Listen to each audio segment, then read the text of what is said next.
ఒకానొక సందర్భంలో స్వామి ఆశ్రమం బయట ఆరు బయట తన శిష్యులతో భక్తులతో కూర్చొని ఉన్నప్పుడు అక్కడికి ఒక భక్తుడు వచ్చి కూర్చొని పెద్ద పెద్దగా ఏడుస్తూ ఉన్నాడట.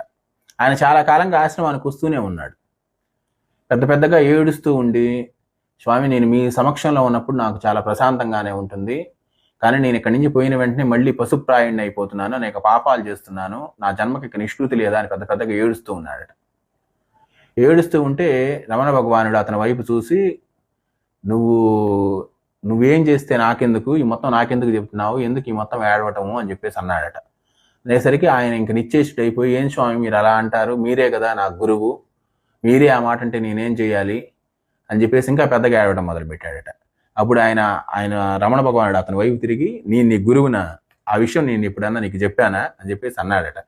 అదేం స్వామి మీరే అలా అంటే నా పరిస్థితి ఏంటి, ఇంకా నాకు దిక్కెవరు అని చెప్పేసి అతను పెద్దగా ఏడవడం మొదలుపెట్టాడట. అప్పుడు రమణ భగవానుడు అతని వైపు తిరిగి, నేను నీ గురువుని అంటున్నావు కదా, మరైతే నాకు గురుదక్షిణ ఏమన్నా ఇచ్చావా ఇప్పుడన్నా అన్నాడట. అనేసరికి ఆయన, నా దగ్గర ఏముందని చెప్పేసి మీకు ఇవ్వగలను స్వామి, మీకు అంతా తెలిసిందే కదా, మీ నుంచి నేను ఏది దాచటం లేదు, నా దగ్గర ఏమీ లేదు మీకు ఇవ్వటానికి అన్నాడు. ఏమీ లేదని అన్నవాకు, నేను నీకు గురుదక్షిణ నిన్ను అడుగుతాను, నేను ఏది అడిగినా కూడా కాదనకుండా ఇవ్వాలి అన్నాడట రమణ భగవానుడు. అంటే అతను వచ్చేసేసి, నా దగ్గర అసలు ఏదీ లేదు స్వామి, సరే మీరు ఏది అడిగినా నా దగ్గర ఉంటే మాత్రం ఏది అడిగినా కూడా కాదనకుండా ఇస్తానని చెప్పేసి మాట ఇచ్చాడట. అప్పుడు రమణ భగవానుడు ఈ విధంగా అన్నాడట, నీ దగ్గర ఉన్నటువంటి పుణ్యాన్ని మొత్తం నాకు ఇచ్చేసేయి అని చెప్పేసి అన్నాడట.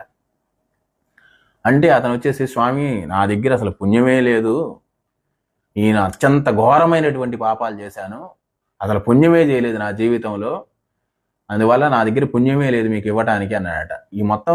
మీ మొత్తం వాడితో నీకేం పని, నేను చెప్పినట్టు చెప్పు, నీ పుణ్యం నాకు ఇచ్చేసేయనంటే, సరే ఎలా ఇవ్వాలి అంటే నేను చెప్పినట్టుగా నువ్వు పలుకు అన్నాడట రమణ భగవానుడు. సరే అన్నాడు అతను.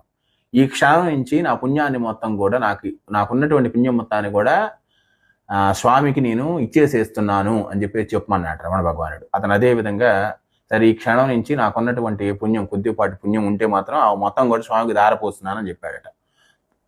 చెప్పిన తర్వాత, సరే నువ్వే చెప్పావు కదా నాయన, నీకుందే కొద్దిపాటి పుణ్యం అని, అదేం సరిపోతుంది నా గురుదక్షిణగా అన్నాడు స్వామి. అంటే అతను, స్వామి ఇంకా నా దగ్గర ఏముంది, ఇంకేమీ లేదు నా దగ్గర అన్నాడట. నువ్వు ఇందాక చెప్పావు కదా నేను మహాపాపాత్ముడిని, చాలా పాపం చేశానని, ఆ పాపం అంతా కూడా నాకు ఇచ్చేయి అన్నాడట స్వామి.